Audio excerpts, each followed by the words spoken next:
The One Big Beautiful Bill just passed, and if you're like many of our clients, you're probably wondering what this means for your retirement. I've gone through the fine print for you and pulled out the parts that could have the biggest impact, both good and bad, on your finances. In this video, I'll walk you through what matters most and what action steps you can take right now to not only safeguard your retirement picture, but improve it. Hi, I'm Jared Kinney, Wealth Advisor at the Noble Group. Let's jump into the first piece of this bill that will impact you. Lower individual tax rates were made permanent. The Tax Cut and Jobs Act of 2017 lowered tax rates and expanded tax brackets. It was due to expire in 2025, bringing with it higher tax rates and tighter tax brackets in 2026. Now, under the One Big Beautiful Bill, the lower tax rates were made permanent moving forward, preventing tax increases on 62% of taxpayers. This is according to the Tax Foundation, which is a nonpartisan tax policy group. Now, this doesn't mean that these tax rates will last forever, but it does mean that until Congress passes new legislation that makes changes to these rates, they won't expire or go away. What this means for you is if you're pulling income from IRAs, pensions, Social Security, or even business distributions, you may keep more of what you earn starting this year. This also reduces the tax costs of strategies like Roth conversions or realizing capital gains. Now, here are some actions you can take with these lower tax rates. If you're getting close to retirement, think about maybe accelerating income like deferred comp, bonuses, or stock options into these lower rate years. If you're already retired or have lower income this year, use this opportunity to convert more to Roth IRAs at these lower rates. If you have a financial advisor, work with them to map out your tax brackets and avoid bracket creep from things like RMDs or Social Security becoming taxable. If you don't yet have an advisor, click the link in the description or scan the QR code on screen to get some complimentary recommendations from us. After you fill out some information on your unique financial situation, we'll record a custom video just for you. Again, click the link in the description or scan the QR code to start the process.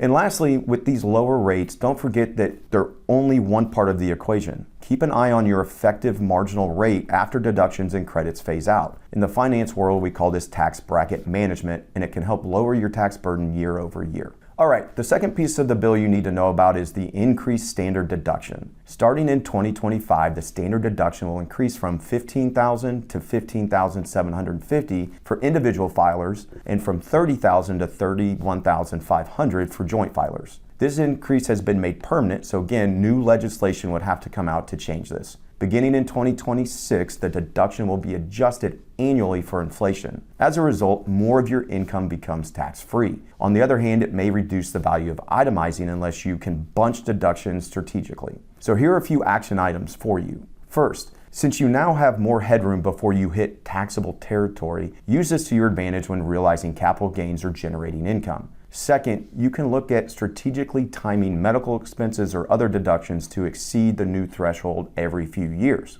And finally, if you're making charitable contributions, consider bunching them into a single year using a donor-advised fund, then take the standard deduction in other years. We have a more in-depth video on donor-advised funds that you can watch here to learn more about the process. Essentially, with the higher standard deduction, now is a great time to reevaluate whether itemizing still makes sense, especially for retirees who consistently itemized in the past. We'll come back to another piece of this bill related to itemizing later in this video. All right, let's move on to the third section, an enhanced additional standard deduction for seniors. The Act now allows each qualifying individual age 65 or older to deduct an additional $6,000 on top of their standard deduction through 2028. The deduction phases out at a 6% rate for individual filers whose income is more than $75,000 or joint filers whose income exceeds $150,000, fully phasing out at $175,000 for individual filers and $250,000 for joint filers. Therefore,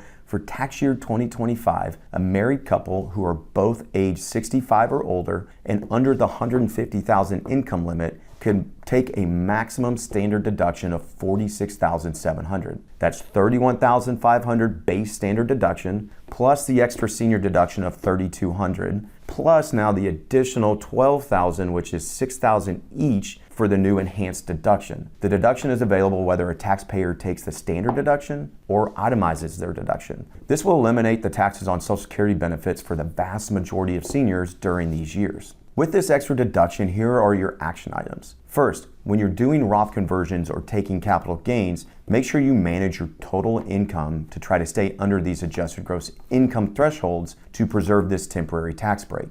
You can also defer income from annuities, pensions, and IRA withdrawals to preserve eligibility in higher benefit years. For those 70 and a half or older, think about possibly using qualified charitable distributions from your IRAs to reduce your modified adjusted gross income without impacting your standard deduction. And keep in mind that modified adjusted gross income is the key driver here, not taxable income. So make sure you're accounting for things like dividends, IRA distributions, and capital gains. Now, I said we were going to talk more about a potential benefit for those who itemize, and here it is. The state and local taxes, or SALT deduction cap, was increased to $40,000. This is up from the previous $10,000 cap.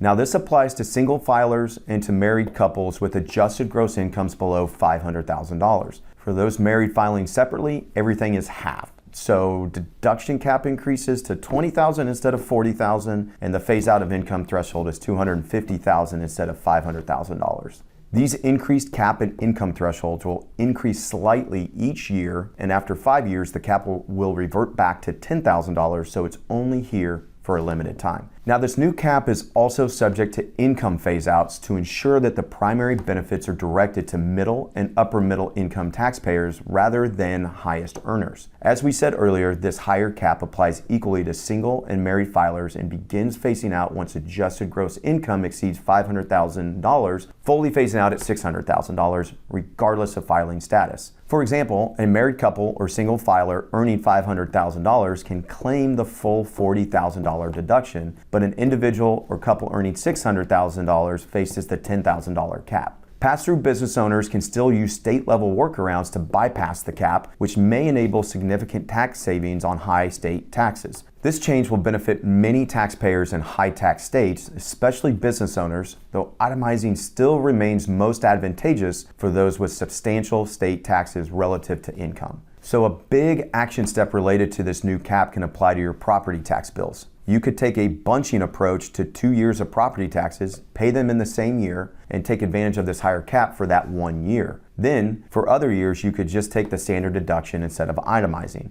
This way, you could try to fill up more of the $40,000 cap and utilize itemizing in a more tax-efficient way. The fifth piece of this legislation we need to cover is the increased estate tax exemption. The federal estate tax exemption will now increase to $15 million per person and $30 million for married couples starting in 2026. This new exemption amount is double what the 2026 exemption level would have been without the passing of this bill, and opens a powerful window of opportunity for legacy planning. So here are your action items. With this new exemption, high net worth families should start gifting now. Use this expanded exemption to fund trusts, make tax-free transfers, or lock in wealth shifts before laws potentially change again down the road. Review your estate documents. Many wills and trusts are written with old exemption limits in mind, and they may need to be updated. Also, you should be thinking about using advanced strategies like spousal lifetime access trusts, irrevocable life insurance trusts, and family limited partnerships. While these are 3 planning strategies that have been in favor the last 8 years, they will continue to bring estate tax reductions if used correctly. Now, with all of this, I want to remind you that estate tax law has a history of political flip-flops. So if you want certainty, you have to act while the exemption is high. The sixth piece of this legislation that may impact you covers auto loan interest deductions. Car buyers can now deduct up to $10,000 per year in auto loan interest. Now, this deduction applies exclusively to vehicles with their final assembly in the United States and explicitly excludes fleet sales or commercial vehicles. Now, it is subject to income phase-outs beginning for taxpayers with adjusted gross incomes exceeding $100,000 for single filers or $200,000 for joint filers, and phasing out entirely for higher earners. This provision is in effect for vehicles purchased between 2025 and 2028. This actually brings back a deduction that's been off the table for decades, which is a rare win for those financing a vehicle. So your action items. If you're planning on buying a new car soon, consider financing part of the purchase to take advantage of the deduction rather than paying all cash. Now, ultimately, this decision will come down to your interest rate on the new vehicle and whether it's low enough to where it makes sense to finance. If you've already financed a qualifying vehicle in 2025, talk to your CPA to ensure you're properly tracking deductible interest. So with these 6 big tax provisions, you need to keep in mind that many of these benefits may be temporary, and none of these action steps matter if you don't take meaningful action. To do that, either click the link in the description or scan the QR code on screen to start the process of receiving your complimentary personalized video from us. After you fill out information related to your unique financial situation, we'll review it and record a video just for you. Again, completely complimentary, filled with personalized recommendations. Thanks for watching, and we'll see you in the next video.